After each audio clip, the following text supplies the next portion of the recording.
NOAA Weather Radio, the 24-hour voice of the National Weather Service.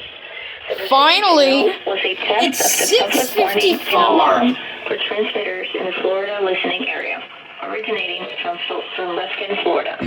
This was also a test of the same system. 2003 went off and you're currently dead. Same system will alert a county or counties affected by a particular warning.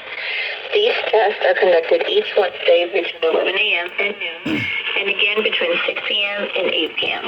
unless severe weather threatens. This concludes the weekly test. Now return to regular programming.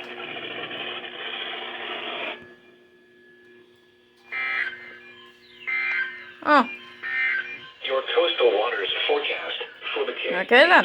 B32 listening That didn't area. take them a long time or anything. Coastal waters from Englewood to Tarpon Springs out 20 nautical miles. You should head to a Oh, 5 p.m. TBW, sometimes I hate you. Small craft